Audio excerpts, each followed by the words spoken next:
안녕하세요. 예, 서구 국어에서 중등부하고 특목고 입시 면접 준비하고 있는 김은종입니다. 감사합니다. 크게 들리네요. 제가 2008년 정도부터 티치에 있을 때부터 이렇게 설명회를 좀 하는데 할수록 어려운 것 같습니다. 부모님들께 좀 더 좋은 말씀을 더 재미있게 해야 된다고 생각하는데 한 15년쯤 전에는 막 까불고 재밌게 하려고 했는데 또 나이가 들고 중후해지다 보니까 잘 안 되더라고요. 예.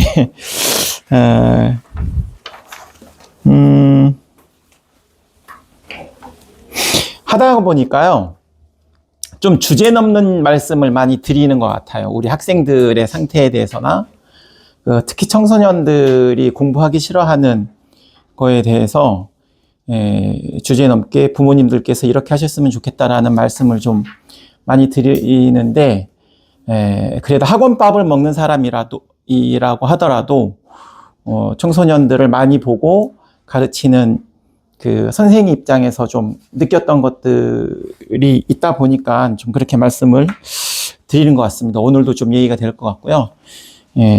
또 하다 보니까 해마다 재미있는 아니고 좀 흥미로운 사례들이 많이 쌓여서 부모님들께도 좀 말씀을 드릴 수 있을 것 같아서 그렇습니다. 이 자료집을 좀 이렇게 만들긴 했는데요. 약간의 페이지도 있어야지 되고, 그래서 폼나게,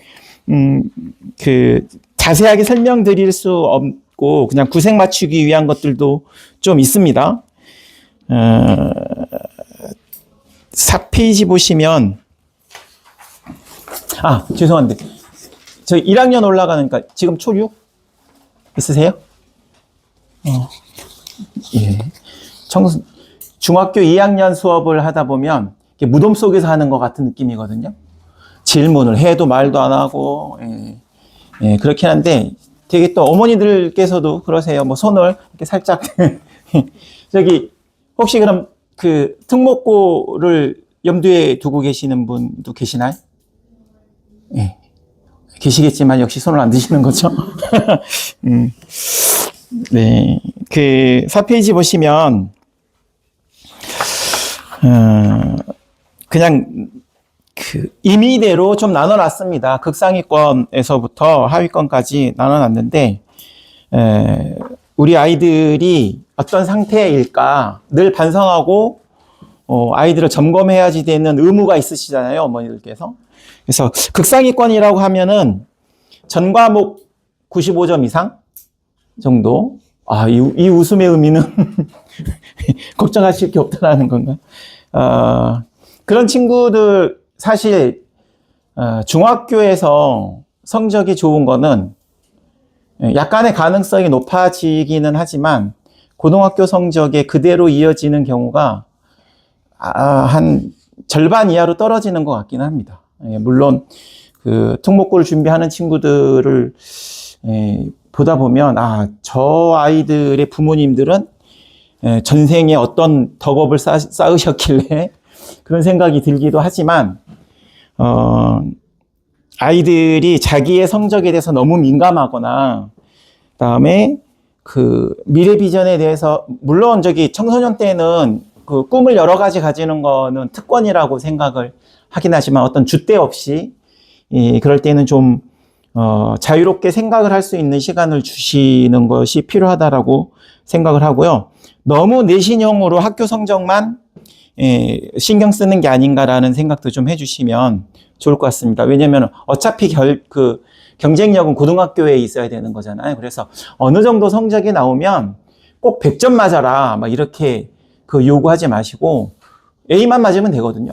A만. 그러니까 되게 그 정도 학습 능력이 있는 친구들은 수행평가를 좀 해놓으면 어지간하면 A 맞으니까 그러면은 나머지 책도 좀 읽고 밖에서 다른 활동도 좀 하게 하고 그러는 게 오히려 내력을 키우는데 더 좋은 것 같고요.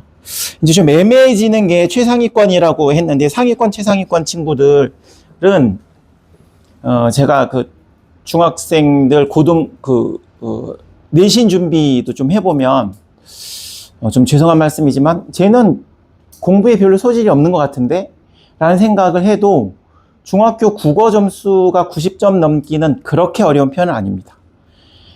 이제 뒤에서도 한 번 더 말씀을 드리겠지만,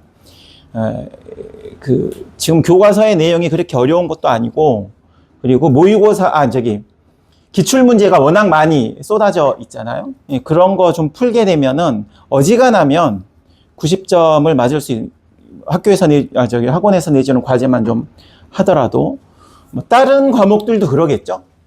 그렇기 때문에 중학교에서 좀 어느 정도 성적이 나온다라는 걸로 좀 마음을 두시면 안 되실 것 같고, 그 성적이 학원에서 만들어주는 건지 자기들이 스스로 좀 공부를 해서 나오는 건지 점검을 해보시는 것도 되게 필요하다라는 생각이 좀 듭니다. 이제 그 이하에 있는 친구들은 사실 공부하기 되게 힘들어하는 친구들이 많잖아요.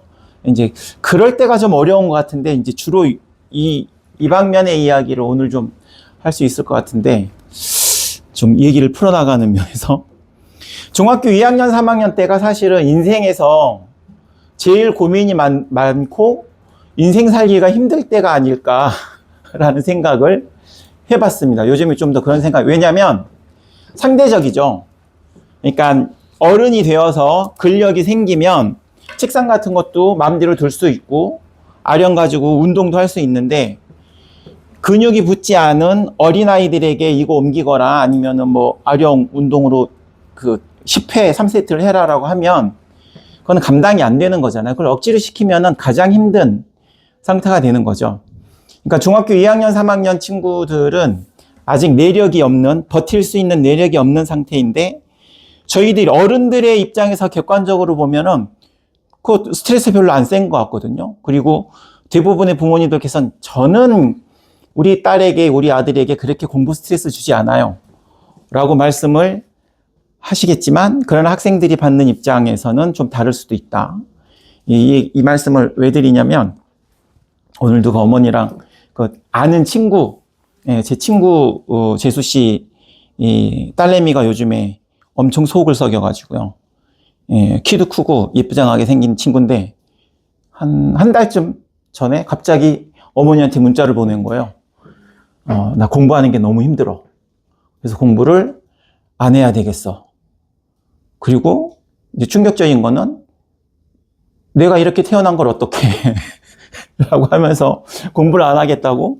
근데 그전에는 되게 엄마랑 사이도 좋고, 물론 뭐 싸울 때도 있었겠지만 사이도 좋고 성적도 어느 정도 나왔었어요. 뭐 국어 영어 같은 경우는 계속 90점도 넘게 맞고, 수학이 조금 까다로웠지만 중학교 2학년 수학이 좀 어렵거든요. 그랬는데 이제 고등학교 올라가야 되는 지금 단계에서 갑자기 그런 거죠. 이렇게 통화를 하다가 제가 그랬대요. 재수 씨가 저한테 얘가 이렇게 공부를 안 하려고 한대요 라고 하니까, 제가 저도 모르게 뭐가 그렇게 힘들었을까?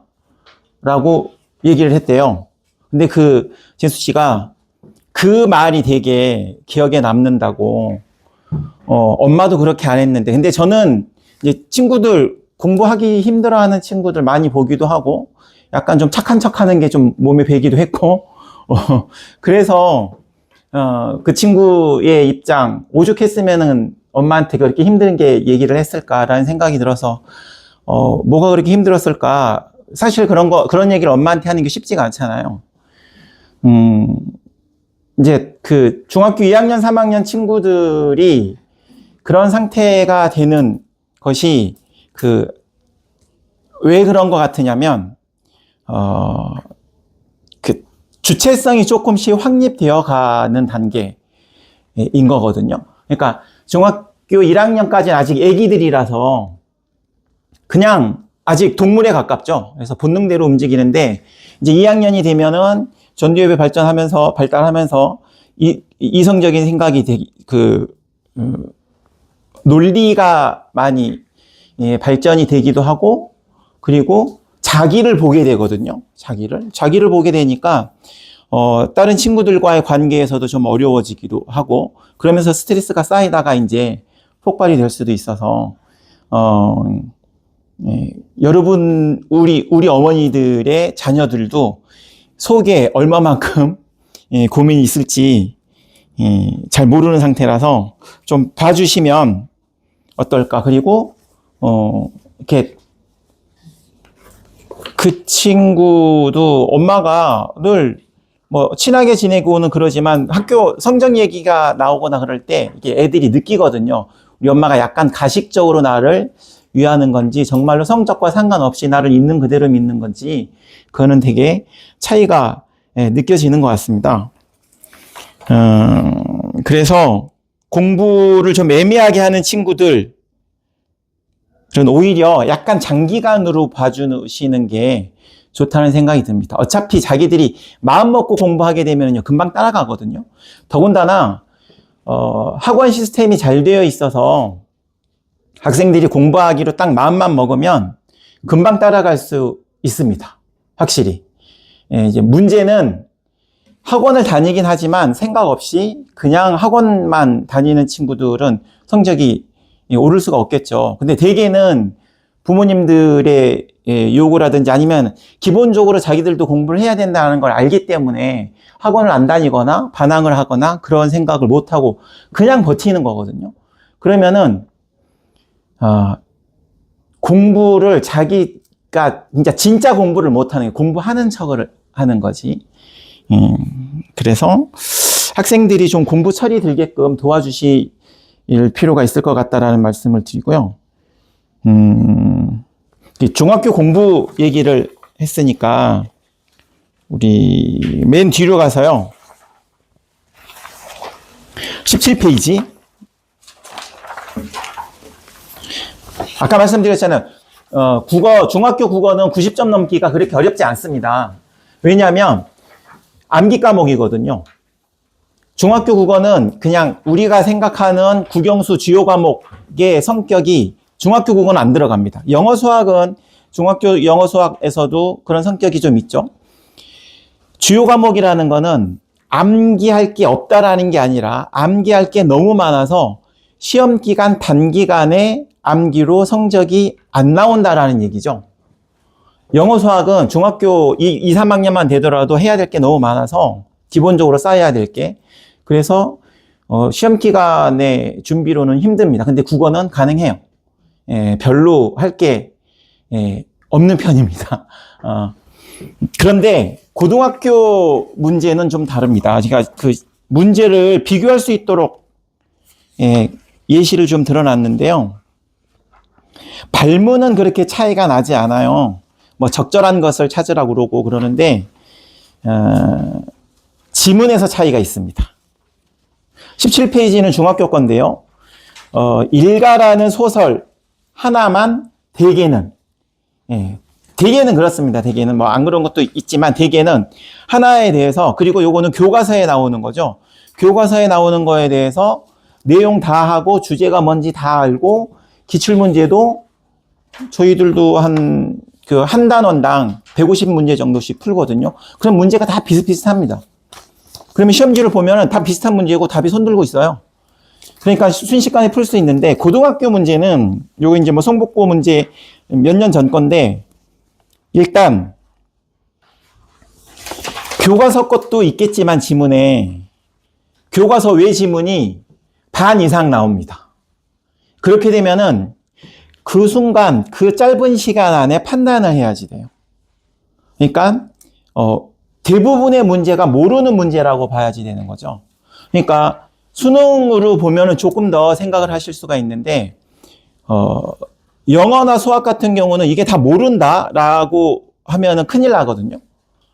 그러니까 영어는 물론 지문이 새로 나오기는 하죠. 그런데 영어라는 거는 어느 정도 단어를 좀 알고 있고 문장 구조라든지 그런 걸 알고 있으면은 되는데, 뭐 수학은 말할 것도 없고요.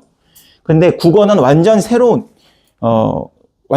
지문이 대부분일 수 있어서 거기에서 문제에서 요구하는 정보를 찾고 문제를 그 자리에서 풀어야 되는 판단력이 필요하거든요. 그러니까 고등학교 국어 공부를 못하는 친구들은 어떤 마음이 있냐면, 시험지에 내가 아는 게 나오겠지라는 생각이 있는 친구들이에요. 근데 그렇지 않다라고 생각을 해야 되거든요. 그 자리에서 내가 해결을 해야지 된다, 라는 생각을 해야 되는데, 좀 모르는 게 나왔어. 지문이 좀 생소해. 그러면 이제 머리가 하얘지는 거죠. 중학교 때는 안 그랬었는데, 라는 생각 때문에 되게 블랙아웃이 되고 당황하고, 그리고 평소에도 국어 공부하는 방법을 내가 외워야지, 정보를 내가 습득해야지라는 습관으로 국어 공부를 하게 되면, 그러면 좋은 성적 나오기가 힘듭니다.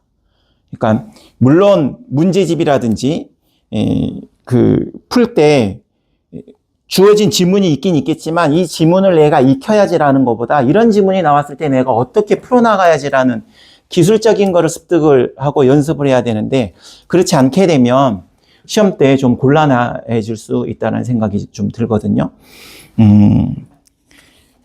그러면 모르는 지문이나, 그러니까 모르는 지문이라고 생각되는 게 나왔을 때 어떻게 그 판단력을 발휘해서 하느냐라는 거는 결국은 평소의 연습이라고 생각이 됩니다. 영어, 수학은 선행이 되게 명확하잖아요. 진도가 있으니까. 근데 국어 선행은 어떻게 해야지 될까? 고등학교 1학년이나 2학년 문제집을 갖다가 풀면 선행이 되는 걸까? 그런 것 같으세요? 물론, 영어, 수학도 무조건 그 상위 학년의 문제집을 갖다 푸는 건 아니고 차근차근 쌓아나가긴 하겠지만, 국어라는 거는 그렇게 진도가 명확하게 있는 것 같지도 않고, 그래서 조금 더 모호한 면이 있는 것 같거든요. 그럴 때 제가 생각하기에 제일 좋은 선행은 조금 어려운 책을 정독하고 거기에 대해서 자기 생각을 표현하는 거라고 생각을 하거든요. 물론 논술학원 설명회니까 이렇게 얘기를 하는 거겠죠. 그렇지만 어떻게 보면 정답이지만, 정답이라고 생각되고 식상하다라는 것이 맞는 거라서 이게 그렇게 얘기가 되는 거잖아요. 우선은 저희 프로그램을 먼저 좀 말씀을 드리고, 그 다음 그 위의 이야기를 좀 말씀을 드리겠습니다. 13페이지 보시면 저희 3시간 수업이 기본인데요. 2시간 1시간으로, 기본적으로 2시간 1시간으로 나뉘어진다고 생각하시면 됩니다. 앞부분에서는 책을 읽고요. 제가 이렇게 앞에다 좀 놔뒀는데, 이게 워크북이거든요. 워크북, 요거는 이제 지금 대치의 본사, 본원이 있는 천개의 고원이라는 그 논술학원, 논술 전문 학원이랑 제가 협업을 하게 되어서 올해부터, 2달 전부터, 거기에 있는 책을 갖다 쓰고 있습니다. 거기 원장님이랑 이 책 만드는 선생님들이랑 제가 좀 잘 알아서 하게 됐습니다. 이런 워크북 시스템이나 속에 있는 시스템이 사실은 그 CNA 아시죠? CNA에 기반을 두고 있는 건 사실이긴 합니다. 되게 좋은 시스템이라고 생각을 하고, 저희가 독자적으로 만들었을 때도 그걸 기반으로 했었고, 물론 요것도 그렇고, 그렇습니다. 그래서 괜찮은 시스템이고, 학생들이 책을 읽고, 기본적으로 워크북에 있는 그 문항들을 좀 작성을 해오면, 그러면 수업하기가 좀 편해지는 거죠.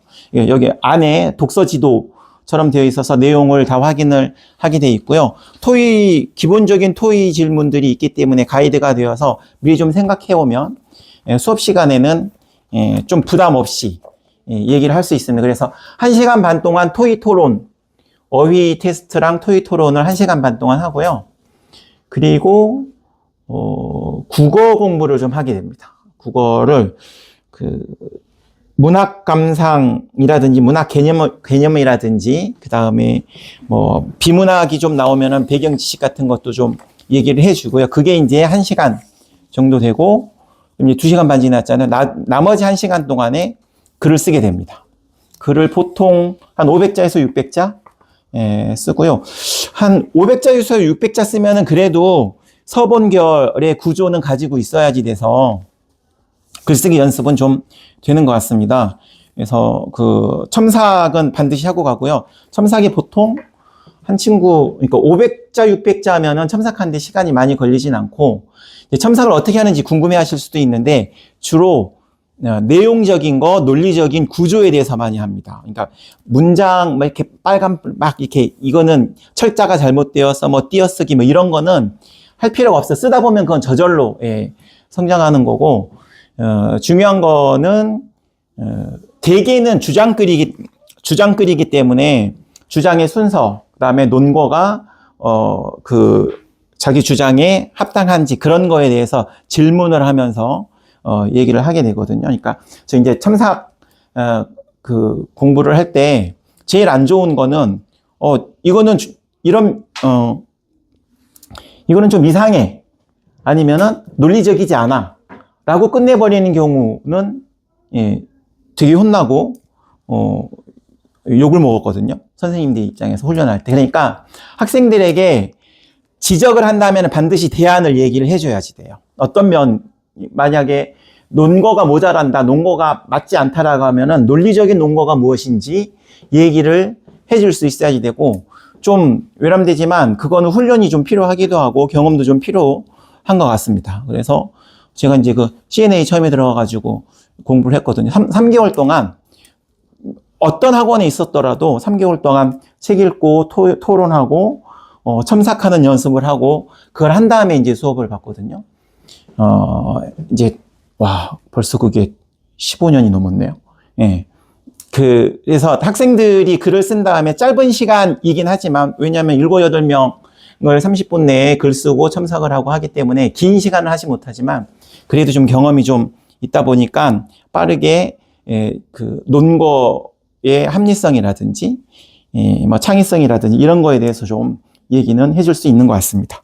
그래서 학원 수업 토익 토론까지 해서 1시간 반, 국어 1시간, 그 다음 30분 글쓰기 하고 첨삭하고 그게 좀 쌓이다 보면 그러니까 예전에 제가 혼자 막 이것저것 다 해야 될 때 초등학교 5학년 친구들까지 한 적이 있었거든요.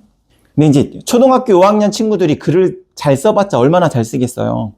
그렇죠? 근데 이제 그 어머니께서 그 친구가 저랑 한 6개월 정도 했던 것 같아요. 어머니께서 통화하시다 보면은 늘 불만족스러운 거예요. 얘 글을 보니까 5학년짜리 글을 보니까 그래가지고 글이 똑같은 것 같아 엉망이에요 막 그런 말씀을 약간의 불만을 하셨거든요. 그런데 그 아버님께서 하이닉스에 다니셨거든요.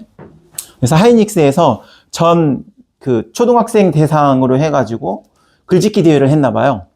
4, 5, 6학년을 대상으로. 그런데 5학년짜리가 수상을 한 거는 이 친구만, 그러니까 다 6학년짜리고 이 친구만 수상을 한 거예요.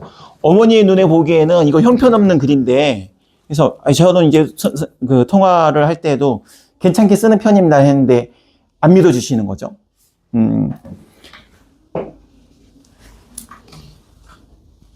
글을 볼 때, 그러니까 저는 계속 요 짓을 해왔으니까, 다른 친구들과 같은, 중2면은 2학년 친구들의 글과 비교를 하고, 1학년이면 1학년 친구들의 비교를 하는데, 어머니들께서 보시기에는 어른의 눈으로 글을 볼 수밖에 없는 거죠. 다른 글들 잘 못 보니까. 근데 얼마나 형편없겠어요.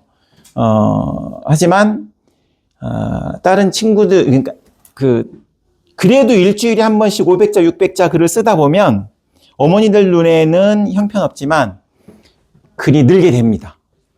그러니까 좀 그런데 꾸준히 쓰는 게 좀 필요하다. 그리고 요즘에는 10자 이상 안 쓰잖아요, 되게. 학생들이. 카톡이라든지 아니면은 DM을 하다 보면 다른 친구들과 여러 명 하다 보니까 긴 글을 쓰게 되면은 진지충으로 찍히게 되기 때문에 짧은 글을 빨리빨리 올리기 때문에 되게 문장력도 떨어지게 되고 긴 그 문장을 쓰는 게 무척 힘들어집니다. 그래서 요즘에는 학교에서 필기도 거의 안 하잖아요. 좀 문장을 제대로 쓸 수 있는 유일한 시간이 아닌가라는 생각이 좀 듭니다. 그리고 요게 이제 3학년 1학기까지 진행이 되고요. 3학년 2학기에는 예비 고1로 들어가고요.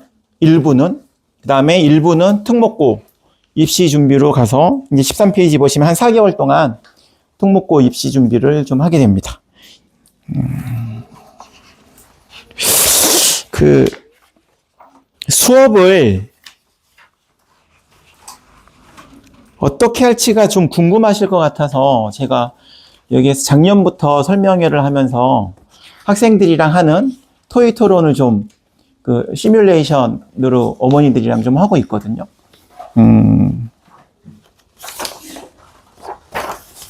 토론 수업 예시를 그래서 간단하게 보통 친구들 딱 분위기가 아까도 말씀드렸지만 딱 어머니가 같으십니다. 중학교 2학년 3학년 입 꼭 다물고 말 안 하고 그래서 많이 비슷할 것 같습니다. 9페이지 보시면요. 남녀평등에 대한 주제입니다. 남녀평등에 대한 주제고요. 간단하게 설명을 드릴게요. 참고자료 1을 보면 21년도 행정고시에 재경직, 행정고시의 꽃이죠. 재경직이 남자가 56명, 여성이 9명이 합격했습니다. 원래. 그런데 양성평등 채용 목표제로 30%가 안 되어서 여성이 11명으로 추가 합격했습니다. 그러니까 성적으로 합격한 친구들보다 여학생보다 추가 합격한 친구들이 더 많죠? 두 번째, 21년 우리나라의 상장법인의 여성 임원 현황입니다. 여성 임원. 임원이라고 하면 이사급 뭐 정도 되는 건가요? 상무, 부장님 이상? 네, 상무이사 정도여야지 될 것 같으네요. 4.5% 정도 됩니다. 그러니까 5% 정도 됩니다. 5%. 예, 여성의 임원이. 그리고 여성 임원이 한 명이라도 있는 곳이 35%라는 얘기입니다. 자, 밑에 이제 손 드셔야 됩니다. 손 드셔야지 돼요. 자, 여러 가지 여성 할당제 중에서 정의관념에 맞다라고 생각하는 거를 표현해 주시면 됩니다. 자, 1번. 위에 1번처럼 공무원을 여성 할당제 30% 이상 무조건 성적이 안 되더라도 추가 합격해가지고 여성 할당제로 30% 이상 채우는 게 정의관념에 맞다라고 생각하시는 분? 손을 살짝이라도 아무도 안 계신 거예요? 하면 안 된다라는 겁니까? 하면 안 된다라고 생각하시는 분? 해야 된다라고 생각하시는 분?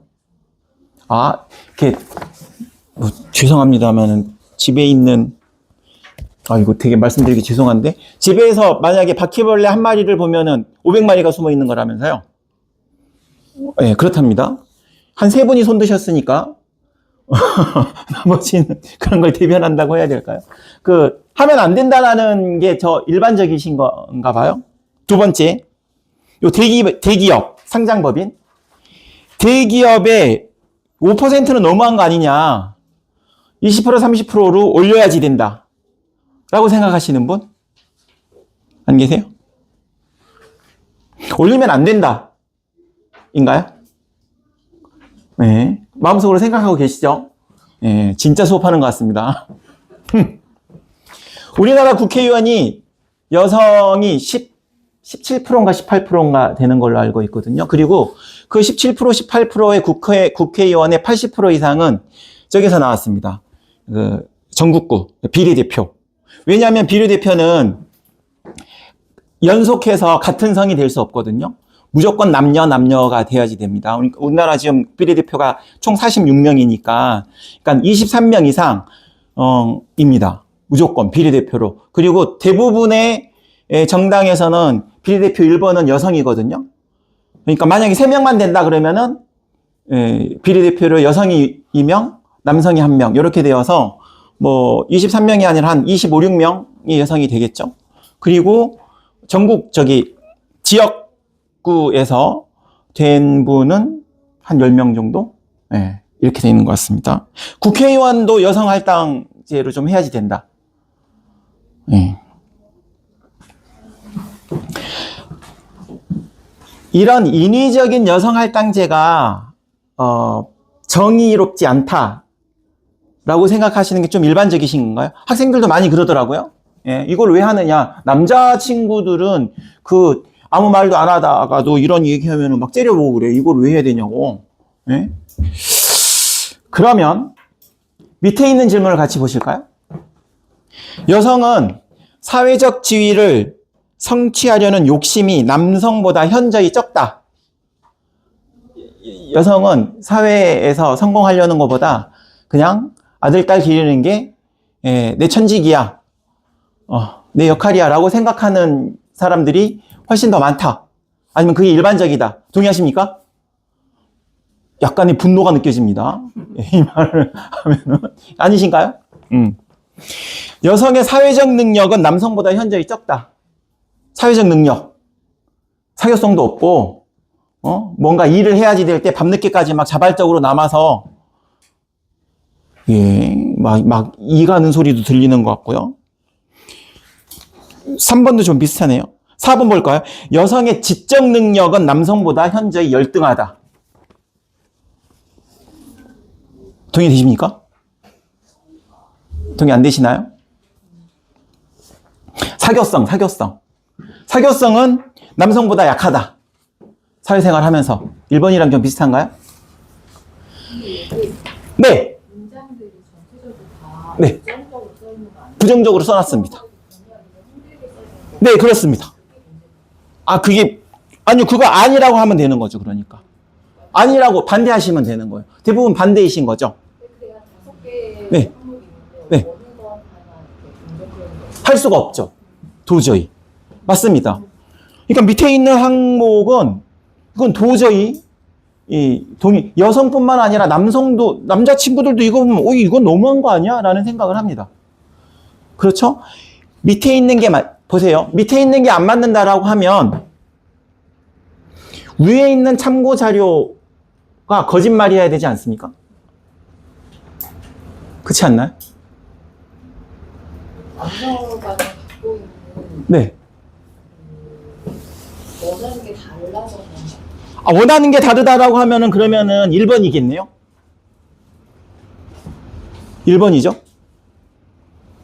사회적 성취는 원하지 않아. 그런가요? 네. 그러니까 성향이요. 지금 자료로 드린 거는 사회적 성공에 관련된 거잖아요. 근데 여성의 성향은 이런 거는 별로 관심이 없어. 라는 거에 동의가 되신다라는 겁니까, 그럼? 그건 아니죠. 그러니까 말이 좀 바뀌어도 결국에는 여성분들은 사회적 성공을 하려고 하지 않는 것 같아. 라는 말로 돌아가게 되면 도저히 동의할 수 없다라는 거죠. 여기서 지금 정의관념에 지금 1, 2, 3번을 네. 말씀하셨잖아요. 네. 그러면 여기서는 사실 정의관념이면 기회의 균등을 먼저 줘야 되는 거잖아요. 네. 그러다 보니 상당범인 여성 임원이 지금 비율이 이렇게 적다 보니 네. 기회를 먼저 제공을 여성에게 할당을 해주는 게 맞다라고 생각이 듭니다. 그렇죠. 그랬다라고 하면 위에 있는 1, 2, 3번에서 손을 드셨어야 되는 거죠. 2번에서 그다음에. 그쵸? 왜냐면 공무원 같은 1번도 마찬가지고. 1번 시험도 마찬가지고요.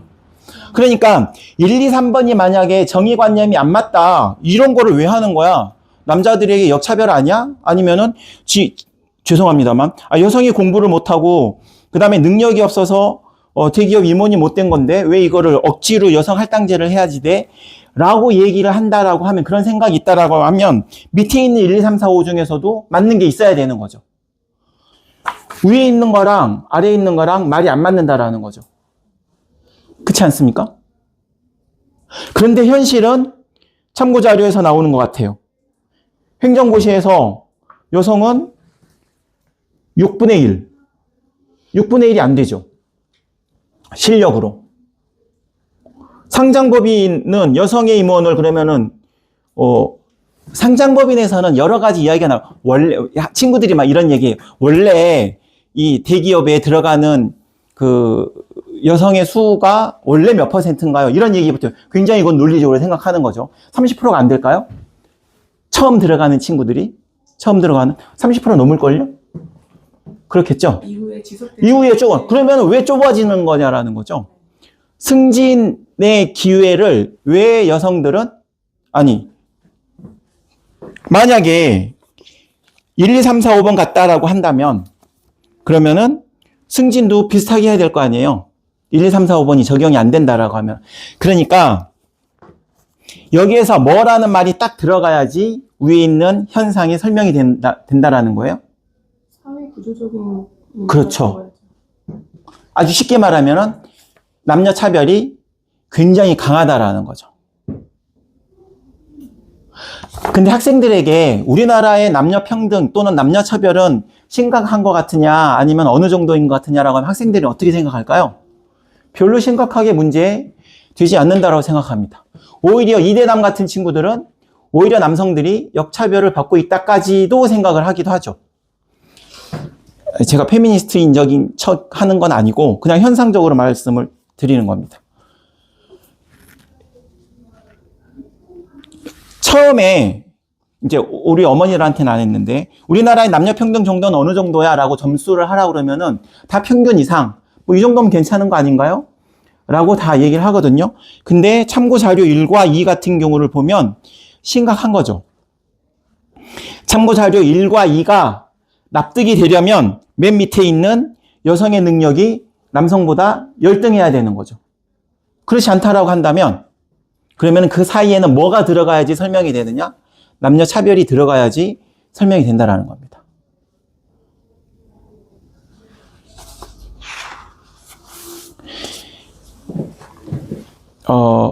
주어진 생각, 주위에서 떠드는 생각에 대해서 그대로 받아들이지 말고 이게 왜 이렇게 된 거지? 라는 의심을 하고 그거에 대해서 고민을 해봐야지 된다라는 거죠. 자, 한 가지만 좀 더 해볼까요? 요즘 좀 문제가 되고 이건 저도 좀 혼란스럽기도 하고 그러는 거라서 뒷페이지 겁니다. 적극적으로 말씀해 주셔서 너무 감사한데 펜 있으시면 간단하게 한번 해보세요. 자, 처벌을 해야 된다라고 생각하는 거 OX를 치시면 됩니다. OX를 사립대학 5 교수는 갭 투자로 아파트를 5채 산 부동산 투기꾼이다 라고 유튜버가 디스패치에서 아니면은 유튜브에서 폭로를 했어요. 유명 교수다 라고 하면 최재천 교수님을 넣을 거 그랬나? 처벌해야 된다? 안 해야 된다? 판단이 서시면 OX를 해주세요. 국회의원 XX는 갭 투자로 아파트를 사서 2억 원의 시세 차익을 챙겼다. 처벌해야 됩니까? 말아야 됩니까? 학원 강사, 유명 학원 강사 김땡땡 씨는 6등급이면 갈 수 있는 지방대 출신이다. 근데 되게 잘난 척 하면서, 수업하고 있다. 제가 찔려서 한 건 아닙니다. 이거 처벌해야 될까요? 말아야 될까요? 어느 정도 판단이 서시나요? 교육부 장관 후보는 지방대 출신의 사교 모임이나 다름없는 특수대학원에서 석사학위를 받았다. 교육부 장관 후보는. 프로야구 선수 오 씨는 고등학교 때 후배들을 상습적으로 때렸다. 문재인은 빨갱이다. 라는 말을 유튜브에서 했을 때 처벌해야 될까요? 말아야 될까요?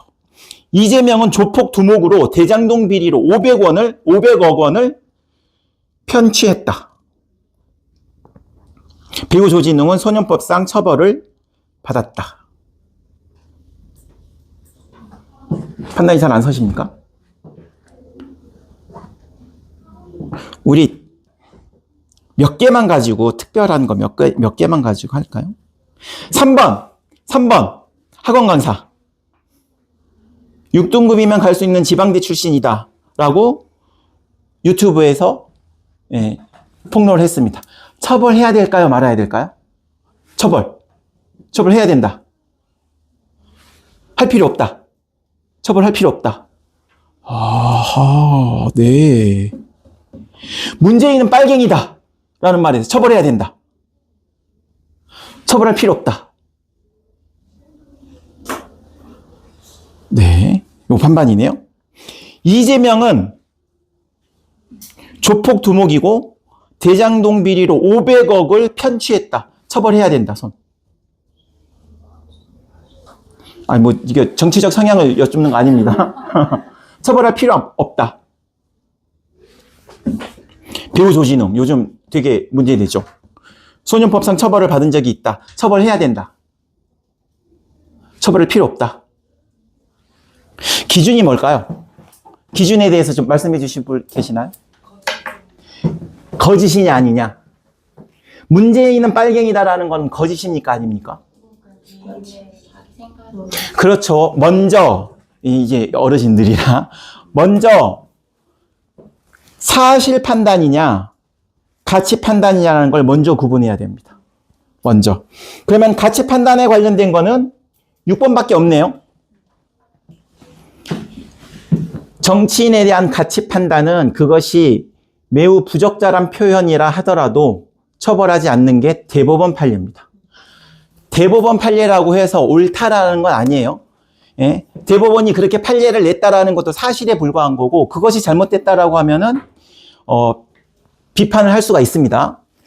우선은 이재명은 조폭 두목이고 500억을 편취했다. 이거는요. 이건 사실 판단이죠. 사실 판단입니다. 8번은요. 사실이죠. 이것도. 그럼 이제 6번은 제낄까요? 6번은 7번과 8번 좀 구분이 되십니까? 7번도 좀 문제가 되기는 해요. 자, 2번으로 가볼까요? 2번. 2번. 국회의원 XX는 아파트 투기꾼이다. 그래서 서초동에 있는 거는 시세차익이 2억에 불과하지 않겠죠? 한 12억 되겠네요? 12억을 챙겼다라고 폭로를 했어요. 처벌해야 될까요? 말아야 될까요? 처벌해야 된다. 아니다. 아니다가 훨씬 많으시네요. 밑에 보시면 이게 이제 좀 필요해요. 형법 307조는 명예훼손으로 사실을 적시하여 명예를 훼손한 자는 2년 이하의 징역입니다. 사실을 적시하여. 그러니까 그게 사실이잖아라는 말로 처벌이 안 된다라는 건 아닙니다. 만약에 이 명예훼손, 사실 적시 명예훼손은 절대 처벌하면 안 된다라는 더 근본적인 문제를 제기한다면 모를까? 만약에 이것이 합리적이다라고 생각을 하면 우선 그것부터 그럼 여쭤볼까요? 질문이 너무 많은가요? 자, 제가 가끔 길거리 가다가 껌도 뱉고 무단횡단도 하고 막 그러거든요. 근데 그거를 어떤 학생이 저 선생님 논술학원에서 되게 정의로운 척 막 이렇게 수업하고 그러더니 그 영상을 딱 찍어가지고 무단횡단하는 거를 올렸어요. 맘카페 같은 데에다가. 자, 그 친구의 행위 또는 날 아는 사람의 행위는 명예훼손에 해당할까요? 안 할까요? 명예훼손으로 그렇게 올리는 게 정당한가요? 정당하지 않은가요? 정당하지 않아요? 왜요? 자기 자신이 아니라 네. 다른 사람 사실이잖아요. 그래도 안 되지 않을까요? 사실이잖아요. 어떻습니까? 처벌해야 됩니까? 말아야 됩니까? 그 친구가 올린 거는 정당해요? 정당하지 않아요? 정당하지 않죠. 정당하지 않다라고 생각하시는 게 일반적이죠. 대단히 죄송한 제가 만약에 저희 집사람이 있는데도 불구하고 다른 여자를 만난 거를 누군가가 사진 찍어가지고 맘카페에 올렸어요. 그럼 어떻게 될까요? 왜 당황하지? 그럼 어떻게 될까요? 그건 정당한 거예요? 아닌 거예요? 정당하지 않습니까? 아, 그거는 좀 심각한가요?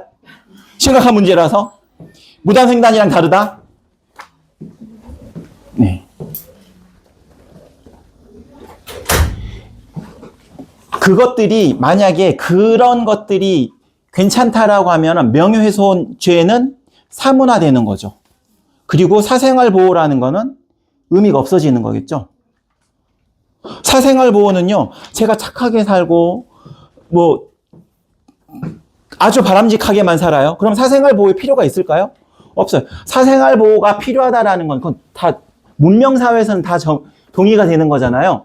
사생활보호라는 말이 적용되기 위해서는요, 그 사람이 혼자 하는 행위나 아니면 몰래 하는 행위거나 숨기고 싶은 행위에 대해서는 보호를 해줘야 된다는 겁니다. 그것이 나쁘다 하더라도. 아니, 나쁜 짓을 하는 거를, 용인하자라는 거야? 라고 하게 되면, 그러면 우리는, 우리의 생활은, 너무 힘들어지겠죠? 사실 잘 생각을 해보면, 혼자 계실 때, 어떤 생각하는지, 무슨 행동을 하시는지, 그런 거, 해보면, 네, 사생활 보호가 얼마나 필요한지 알 수가 있습니다.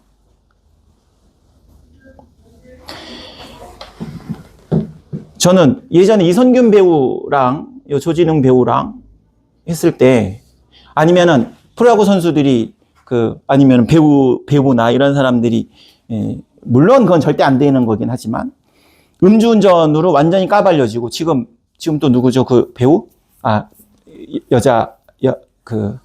코미디언? 박나래. 예. 바람직하지 않은 행위이긴 하죠. 근데 그것을 까발리는 게 맞느냐라는 겁니다. 그러면 다시, 국회의원은 까발리는 게 죄송합니다. 자꾸 까발린다는 게. 국회의원은 폭로되는 게 맞을까요? 안 맞을까요? 국회의원은. 뭐가 다르죠? 공인이다. 공인. 조진웅 배우는 공인이 아닙니까? 차이가 있나요? 이제 여기에서 그 공인성이라는 거에 대해서 매우, 의견이 나눌 수가 있어요. 유명인이냐? 유명인이죠. 조진웅이나 프로야구 선수들이나 이런 사람들은 유명인이죠. 유명인과 공인을 동의어로 봐야 되느냐? 동의어로 본다라고 하면 그 이유가 무엇이고, 차이를 둬야 된다라고 하면 그 이유가 무엇일까? 라는 게 돼야 됩니다. 그냥 유명한, 지금 조진웅이나 박나라에 대해서 이렇게 막 폭로가 되는 거는 이게 인권적으로 맞는 것일까? 라는 거에 대해서 별로 반성이 없는 것 같아요. 우리 사회에서. 물론, 민주주의 선진국에서도 그렇습니다. 인권 선진국에서도. 그게 너무 큰 산업으로 되어 있어서 그런 것 같긴 한데, 이게 맞나라는 생각이 좀 들거든요. 해결책이라고 할까? 논리적으로는 이거인 것 같아요. 국회의원, 장관, 대통령이 될 사람과 배우나 스포츠, 그러니까 소위 셀럽이라고 하는 사람들은 어떤 차이가 있을까라는 거죠. 이제 이것까지 이제 들어가게 되면 이제 친구들끼리 하다 보면 여기까지는 많이 오거든요. 그럼 이제 그 다음에는 그 차이가 뭘까라고 하는 데에서는 좀 접근이 쉽지가 않습니다. 학생들의 입장에서는. 왜냐하면 사회계약론이라는 게 들어가야 됩니다. 사회계약론 들어보셨죠? 한 20년 전에. 사회개혁론이라는 거는 기본적으로 국가 형성 단계에서 우리 사람들은 모두 다 천부인권을 가지고 태어났다라는 게 전제죠. 모든 자유를 내가 다 가지고 있어요. 그 자유에는 뭐가 포함되냐면은 나를 위협하거나, 그거는 당연한 거고, 내가 어떤 거 가지고 싶거나 저 사람이 미워. 그러면은요, 그거에 대해서 폭력을 행사하고 내 스스로를 마음대로 보호할 수 있는 그런 자유까지 다 있다라는 겁니다. 짐승들을 생각하면 되죠. 사자가 배가 고파요. 아주 예쁜 사슴이 다리 다쳐서 지나가고 있어요. 사자가 저 사슴은 다리 다쳤으니까 불쌍해서 잡아먹으면 안 되겠다라고 할까요? 아니죠. 오히려 그런 것들만 잡아먹잖아요. 그게 자연 상태인 겁니다. 근데 사람들도 자연 상태면은 안 되겠죠. 혼란스럽겠죠. 그래서 사회계약론에 의하면 어떻게 되냐면은 우리가 가진 그런 폭력을 쓸 수 있는 권리, 질서를 깨트릴 수 있는 그러한 권리는 국가에게 넘겨준다라는 거예요. 홉스에 의하면 그거를 레비아탄이라고 했습니다. 기억나시죠? 그래서 국가라는 어마어마한 권력이 생긴 거예요. 폭력을 독점할 수 있는 권력이. 국가의 폭력은 매우 매우 심각하죠. 사람을 마음대로 가둘 수도 있고 마음대로 죽일 수도 있고 심지어 아주 힘들게 버신 돈을 마음대로 뺏어가기도 해요. 세금이라는 이름으로. 힘세다라고 해가지고 한 20% 30% 돈 번 거를 뺏어가면은 가만히 있지 않겠죠. 근데 국가는 그거를 당연하다고 생각한다라는 거죠.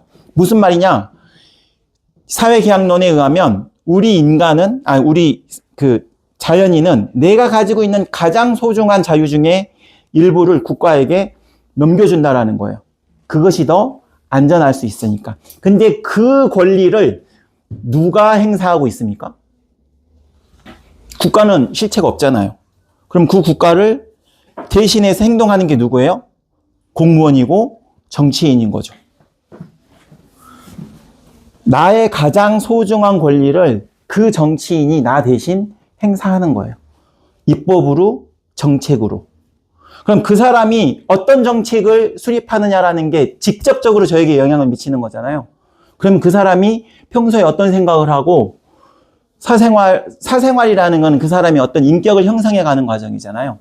제가 아파트를 한 10채 사가지고 돈을 불려가요. 그러면은 아마 어머니들께서는 야, 저 선생 그렇게 안 보이는데 능력 있네 라고 하실 수 있으나 제가 그런 상태에서 건설교통부 장관으로 간다라고 하면은 너 아파트 투자에 재주 있으니까 잘하겠다 라고 하실까요? 아니겠죠. 기준이 달라져야 된다는 겁니다. 그러면 조진웅이나 박나래나 그런 사람은 우리에게 그러한 직접적인 영향을 주는 사람이냐? 그런가요? 아니죠. 유명하다는 이유로 공인화해버리면 그 기준이 매우 매우 희미해질 수 있는 거죠. 학원 강사들 중에서도 유명한 사람들 되게 많잖아요. 그럼 그 사람들도 다 사생활이 노출되어야 되느냐라는 거죠. 자, 좀 학생들, 그러니까 제가 토의 토론할 때 하고자 하는 그 가장 핵심적인 거는 뭐냐면 생각이 되게 빨리 굳거든요. 빨리 굳어버리고 왜라는 질문, 그 다음에 이게 답이 없어 보이잖아요. 답이 없어 보이잖아요. 그런 생각을 좀 하라고 하면 학생들이 빨리 지치고 귀찮아해 버립니다. 생각을 안 해버려요. 그리고 딱 정답이 있는 게 아니잖아요. 교과서에 나오는 건 딱 정답이니까 이게 맞고 틀리다라고 하는데 이렇게 질문하면 또 대답을 하면은 이런 질문을 해가지고 또 막히게 하고 막 그 과정을 좀 하다 보면 좀 짜증낼 수는 있으나 그 과정에서 생각하는 힘이 길러지고 또 그런 것들을 재밌어 하게 되면은 나중에 좀 더 좋은 학습 능력을 기를 수 있을 거라고 생각을 해가지고 이런 식으로 좀 하고 있습니다.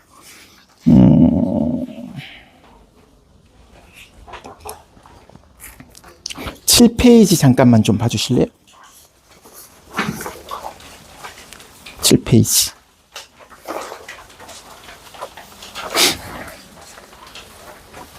이건 제가 논문을 찾아가지고 자료로 해놓은 건데요.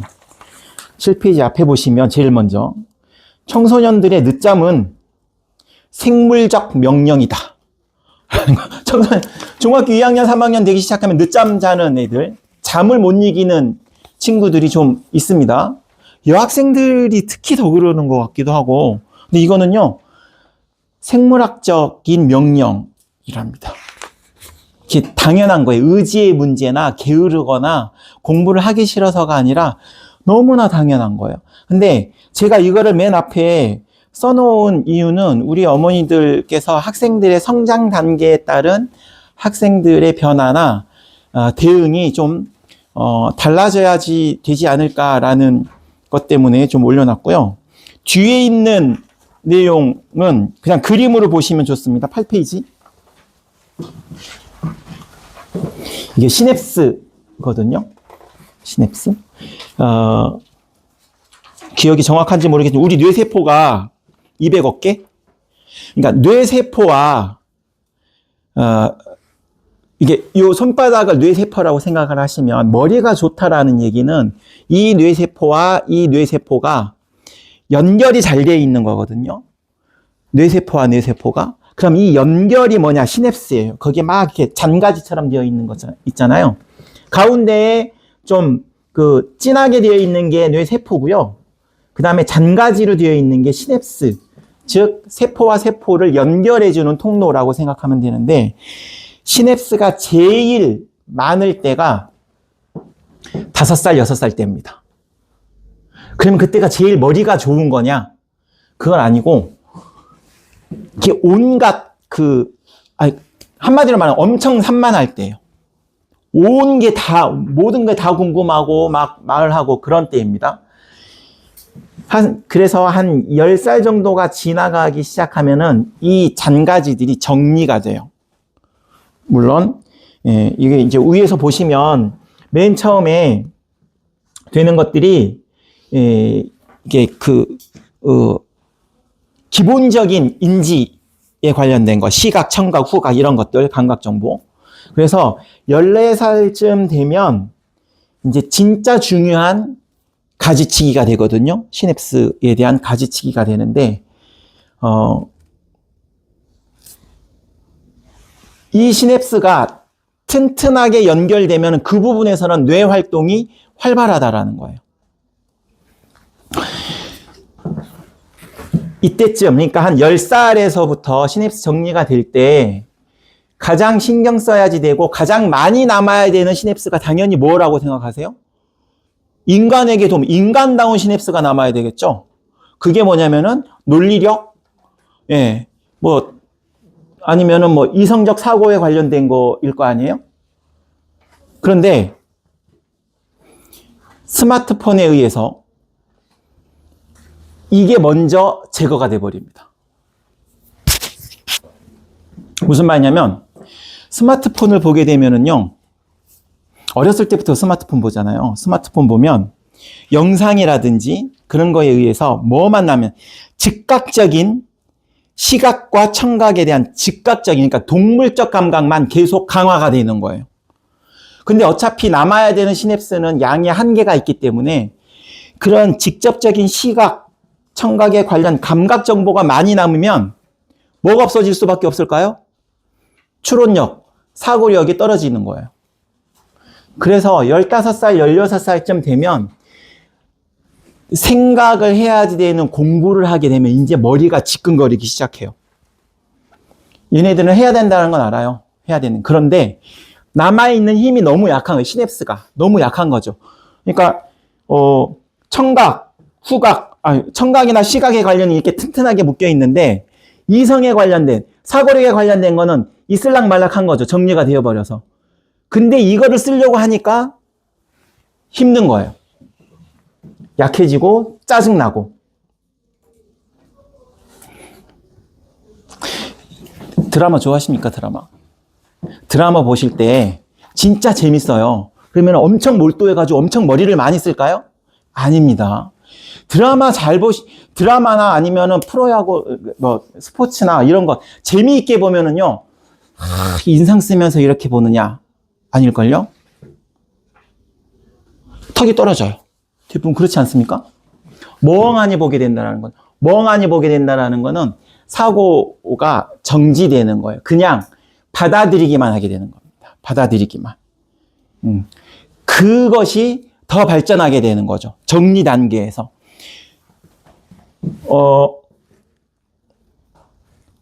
청소년기에 밖에 나가서 뛰어놀거나 친구들이랑 놀면은요, 그러면은 머리는 써요. 머리는 써야지 됩니다. 그런데 어떤 때 머리가 완전 스톱하느냐? 영상 볼 때, 특히 영상 볼 때는 머리가 스톱이 됩니다. 이거는 제 얘기가 아니라 제가 기억으로는 한 2011년쯤 영국에서 뇌파 검사를 한 거거든요. 뇌파 측정을 한 건데요. 영국 사람들이 축구 되게 좋아하잖아요. 축구 중계를 보면은 몰두하니까 머리를 쓸 것 같은데 그게 아니랍니다. 이성적 사고가 돌아가는 그 베타판가? 그게 축구를 본 지 15분이 되면 뇌사 상태인 사람과 똑같아진답니다. 생각을 안 하는 거예요. 그냥 받아들이기만 하는 거예요. 근데 그게 청소년 시기에 그 시간이 많아지면 그거에 관련된 시냅스가 먼저 퇴화된다라는 겁니다. 근데 이게 힘들죠. 청소년들이 휴대폰 가지고 엄청 싸우잖아요. 네, 가능하면 다른 거는 다 양보를 하더라도 우리 친구들과 잘 협의를 하셔서 휴대폰 보는 시간, 게임 보는 시간, 영상 보는 시간이 최소한이 되게끔 해주시는 게 나중에 고등학생 되어서 좀 더 경쟁력 있는 사고력을 가질 수 있을 것이다라고 생각을 하고요.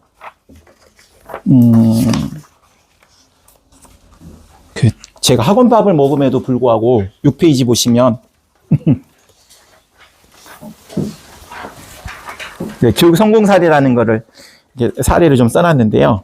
제 주위에 있던 친구들이긴 합니다.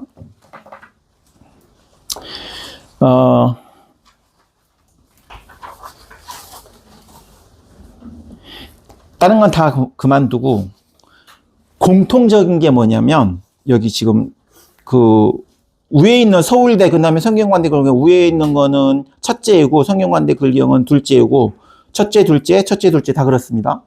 예. 얘네들의 공통점이 뭐냐면 학원을 많이 안 다닌 겁니다. 정말 학원을 많이 안 다니고 그리고 그거의 다른 또 입증은 그 증거는 또 뭐라고 할 수 있냐면은 이 부근에서 특목고 빼고 서울대 제일 많이 가는 학교가 어디입니까? 용인 성남에서 낙생고죠, 낙생고. 낙생고가 작년에 24명인가 정시로 갔거든요. 너무 신기한 거예요. 거기는 비평준화잖아요. 예전에 수지고가 평준화잖아요. 비평준화 했을 때 한 12명, 13명 갔었었는데 지금 평준화임에도 불구하고 낙생고가 정시로 24명인가 갔습니다. 작년에. 꾸준하게 12명, 16명, 17명 이러다가 너무 놀라운 수치거든요. 예. 그러면 거기에 있는 학교 선생님들이 엄청나게 막 열정 있게 수업하시느냐? 그러기 힘들어요. 예. 다 선생님들 이렇게 로테이션 되는 것이기 때문에. 예. 근데 하나의 특징이 뭐냐면 10시까지 자율학습 비율이 95%가 넘는답니다. 요즘 자율학습 안 시키잖아요. 자율학습 시키면 난리 나죠. 그런데 낙생고는 자율학습에 남는 친구들, 10시까지 공부하는 친구들이 95%가 넘는데요.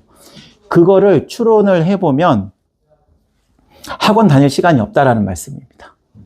학원은 주말에만 다니고 나머지 월요일부터 5일 동안 거의 6시간에서 7시간은 뭐 할 수밖에 없어요? 자습할 수밖에 없습니다. 그 자습하는 거에 대해서 선배들이 서울대를 많이 가고 좋은 학교를 많이 가니까 이제 낙생고에서는 친구들이 그 믿음이 생긴 거예요. 여기에서 자율학습을 하게 되면 좋은 대학을 갈 수 있는 가능성이 더 높아진다. 라는 경험치와 믿음이 생기는 거죠. 그러니까 더 많이 하게 되고. 왜냐하면 학원에서 수업을 들으면은요, 그냥 자기 게 아니거든요. 귀만 서울대 가는 겁니다. 귀만. 그리고 학생들은 학원을 많이 다니기 때문에 그 선생님들 판단도 또 잘해요. 아, 저 선생님은 한 2년 안 된 것 같은데, 너무 초짜야. 잘 들으니까, 수업을 많이 다니니까. 그런데 결국에는 점수를 잘 받으려면 사실 70%, 80% 선의 문제를 맞느냐가 문제가 고민이면, 그러면 이제 완전 지방대로 가야 되는 거죠.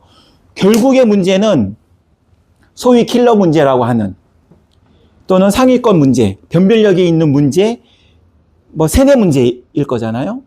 그 문제에 대해서는 죄송하지만 학원에서 가르쳐 줄 수 없어요. 그거는. 자기가 스스로 판단을 해야지 되는 거거든요. 그러니까 혹시 학원을 다니더라도 주말에 내가 진짜 부족한 것 같다라고 하면은 주말에 잠깐 다니고, 절대적으로 자기가 공부하는 시간이 많이 물론 학원의 입장에서는 학원 프로그램 다 3년 내내 따라다니고 뭐 방학 특강하면 다 듣고 그러면은 감사하죠. 우수고객이긴 하죠. 근데 학원 우수고객이 우수대학에 가느냐? 라는 거는 매우 비관적입니다. 제가 학원법을 먹는다 하더라도.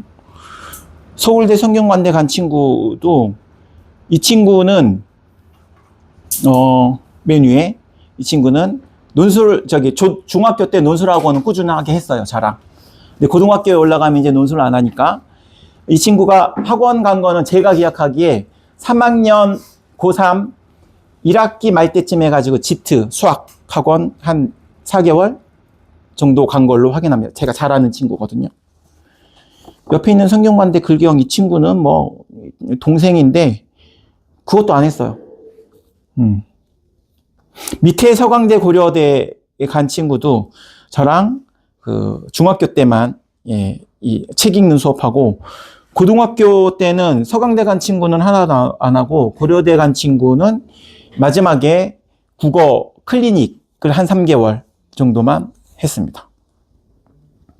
이제 서울대는 저랑 같이 야구하는 친구의 그 아들, 딸이거든요.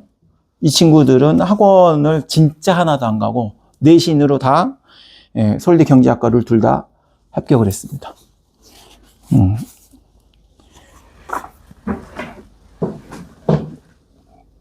혹시 친구들이 그 학원 다니기 불편해 하면 약간 딜을 하세요.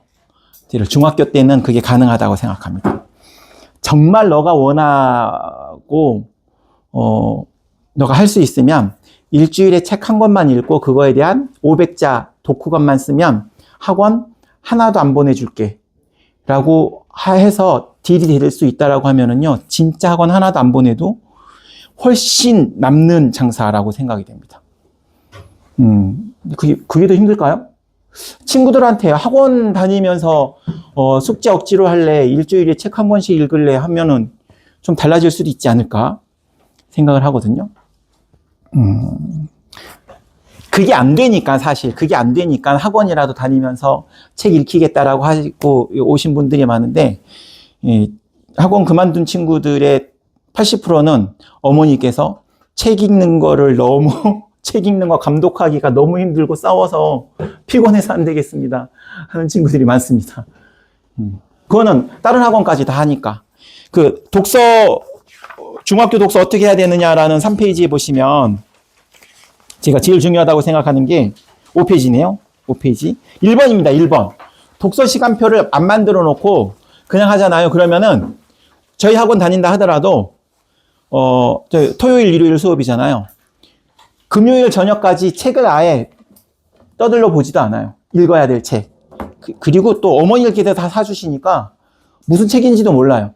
그리고 토요일 아침에 2시 수업이다 그러면 토요일 아침 11시쯤 일어나서 그때 엄마 책 있어? 2시간 동안 책을 읽을 리가 없죠. 제대로. 근데 그러니까 어떤 식으로 읽냐면, 안 읽었는데 읽었다라는 거짓말을 하지 않기 위해서 읽는 거예요. 이해가 되시나요? 내용도 이해가 안 되고, 수업도 그러면은 힘들고 그러는 거죠. 그래서 만약에 책을 읽히려고 하면은 하루에 40분에서 1시간, 일주일에 몇 번 반드시 시간표를 만들어 놓고, 그거는 가장 중요한 공부 시간이다라고 생각을 하고 책을 읽히는 게 매우 중요하다고 생각하고요.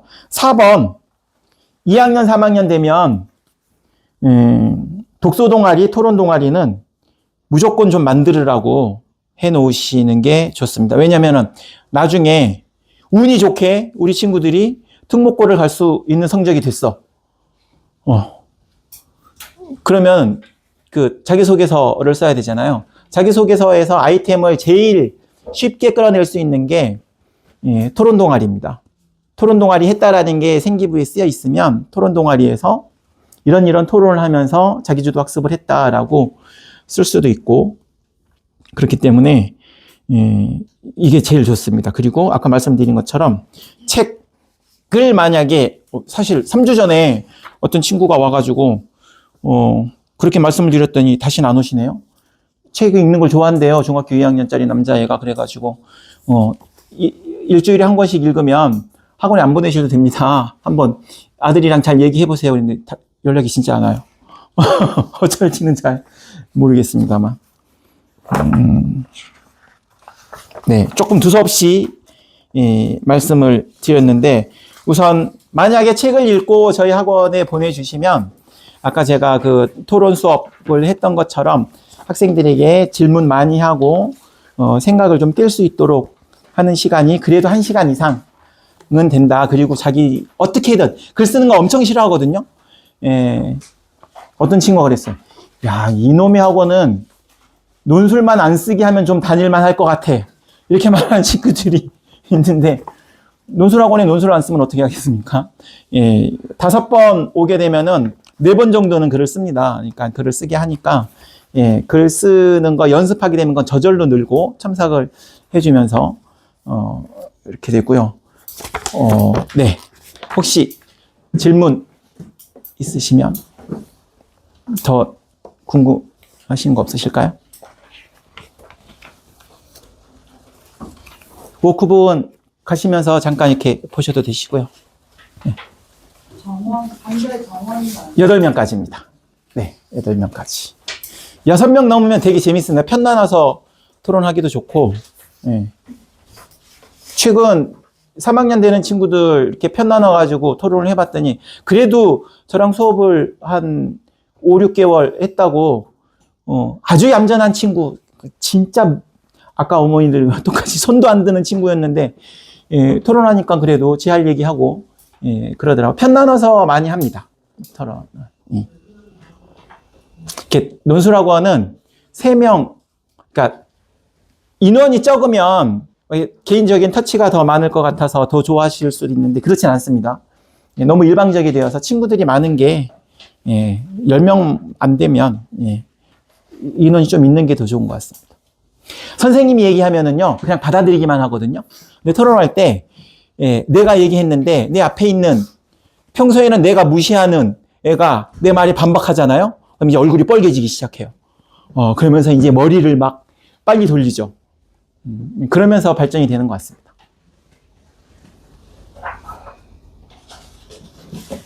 또 뭐 자료라든지 아니면 논술 수업 자체에 대해서 궁금하신 거 없으실까요?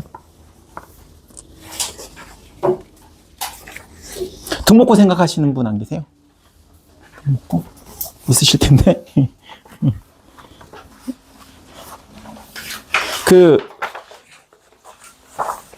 이제 2008년부터는 무조건 5등급제가 되고 수능이 조금 바뀌는데, 이게 뭐, 기사에 따라 조금 다르긴 한데요.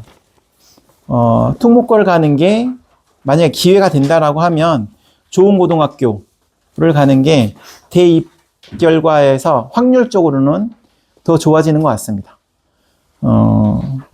왜냐면, 12페이지 보시면, 30%, 내가 30%를 하잖아요, 학교에서. 그러면은 5등급제에서는 2등급이에요. 2등급. 근데 9등급제에서는 4등급입니다. 30% 선에 있다라고 하면. 이건 엄청난 차이가 되는 거.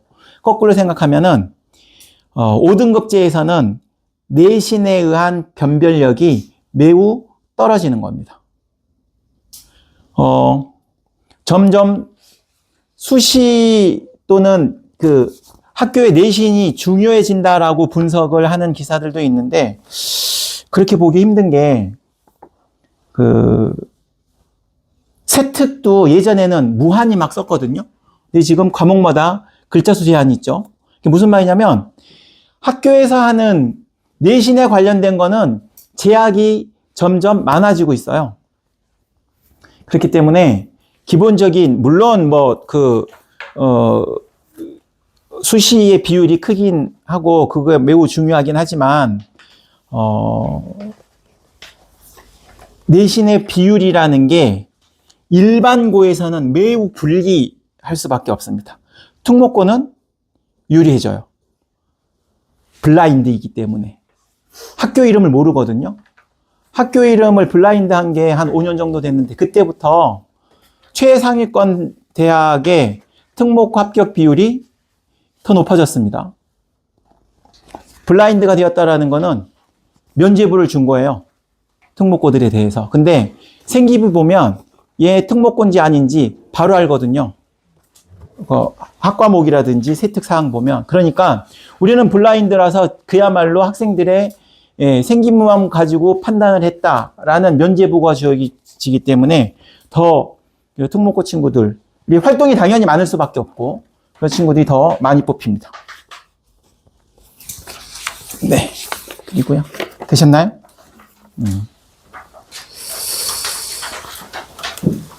뭐 학생 개별적인 그 상담 같은 경우도 뭐 이렇게 인연을 맺으셨으니까 언제든지 전화 주시고 그러시면 연락을 해서 상담할 수 있도록 하겠습니다. 네, 감사합니다. 아, 시간표 말씀드려야 되는데, 시간표 자료 있을 거거든요. 저희는 토요일, 일요일만 수업이 있고요. 예비 중2가 3반, 토요일, 일요일 한 반씩 다 있습니다. 그 다음에 예비 중3도 토요일과 일요일에 다 있습니다. 네. 네. 그거는 상관없어요. 테스트를 보는 이유는 2가지 이유인데요. 글쓰기 보려고 하고요. 글쓰기.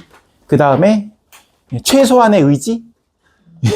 학원에 와서 성의 있게 성적은 잘 받기 힘듭니다. 왜냐하면 처음 보는 지문, 이 부분에서 안 하는 교과서 가지고 문제를 내놨거든요. 그러니까 처음 보는 지문이라서 객관식이 한 16문제 정도 되는데 보통 한 12문제 정도 맞춥니다. 예. 이제 그거보다는 그냥 약간 형식적인 글쓰기를 좀 보려고 하고 있습니다. 예. 됐습니까?